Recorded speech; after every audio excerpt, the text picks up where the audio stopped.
सीधा सा गणित है भैया। और मैं कहूँ आप लोगों से, जरा सुनिए भाई, धर्म प्रेमी सज्जनों और माताओं बहनों, इसलिए मैं कह रहा था आप लोगों से, अब शूद्र कितने होंगे?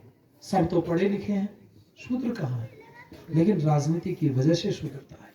और ये राजनीति कहाँ से आई? ये राजनीति लाने वाले भी यही लोग थे जो प्रार्थना करा के आज धसते जा रहे हैं ना लोगों के बीच में। ये इतने अच्छे हैं तो इन्होंने हमारे 7.5 लाख नौजवानों को फांसी क्यों दी? बुलंदशहर में कालाआम में हमारे क्रांतिकारियों को टांग करके उल्टा नीचे से आग क्यों जलाई थी इन लोगों ने?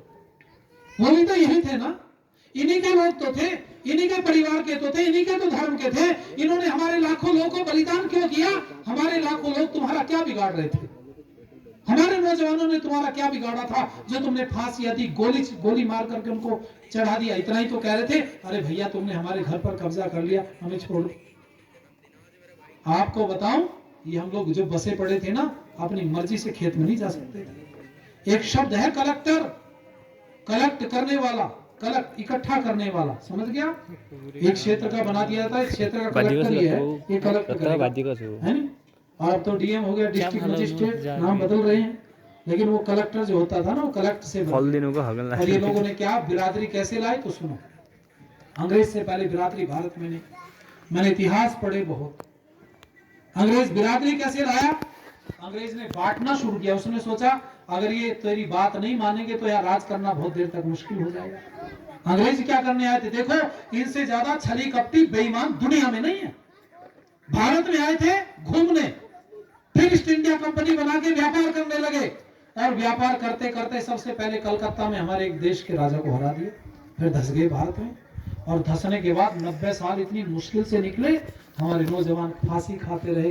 बोलो, भगत सिंह आदि लोगों ने बलिदान दिया कि नहीं दिया? अरे बोलो भाई, सब पढ़ते हैं आप। अच्छा, जब इन्होंने बलिदान दिया तो इनका कसूर क्या था? किसी के घर पर कब्जा करना क्या अच्छा होता है? हमारा देश गुलाम बना लिया था। और देखो, मैं आपसे कहना चाहूंगा, यहाँ भी कुछ लोग आपको बरगलाएंगे कि बाहरी लोग हैं, ये भी कहेंगे। एक बात बताऊं मैं तुम्हें, अगर बाहरी होते तो तुम्हारे जैसा काम ना करते।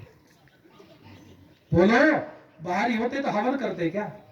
बाहरी होते तो सब मिलके गले से लगा करके बैठते क्या? बाहरी नहीं है, इन लोगों से सावधान हो जाओ जो तुम्हें बाहरी बता। हमारी और आपकी संस्कृति एक है, हम में और आप में कोई अंतर नहीं है। अच्छा, कोई आप में से हरिद्वार भी जाके बसा होगा? अरे बोलो भाई, कुछ हल्द्वानी भी होंगे, कुछ नीचे काठगोदाम भी होंगे। कैसा लगेगा और नीचे कोई कहने लगे तुम्हें भारी है? अरे बोलो भाई, ये पूरा देश हमारा है। इस देश में कहीं भी जाकर के बसेंगे, हम भारतीय भारतीय भारतीय हैं और भारतीय रहेंगे। हमें कोई बाहरी नहीं कह सकता, क्योंकि हम यहाँ के, और हमारा सनातन धर्म है। आपकी भाषा भूषा एक, खान पीन एक, संस्कृति एक, तो हम सब एक। उनकी हमारी ना भाषा मिलती है, ना खान पीन मिलता है, ना संस्कृति मिलती है, कुछ भी नहीं मिलता। ऐसे लोगों से सावधान रखें। अंग्रेज के साथ में एक दुभाषिया होता था, और वो बताता था, वो कहता था कि जैसे गांव में किसी ने कुछ बोला ना हिंदी में, तो दुभाषिया बताता था अंग्रेज को, इसने ऐसे बोला। अंग्रेज की बात फिर उसको बताता था। तो अंग्रेज ने पूछा होगा गांव में आकर के कि हु इज दिस, ये कौन है? तो दुभाषी ने बोला दिस इज ब्रदर। क्या बोला? अरे बोलो भाई, ब्रदर बोला ना। अब ब्रदर, अब गांव के जो लोग खड़े थे उनसे ब्रदर बोला नहीं गया, उन्होंने बोल दिया बिरादर। कि भाई तुम और हम सब बिरादर हैं। क्या है बिरादर? बोले क्या? अंग्रेज बोल के गया था। समझ में आया?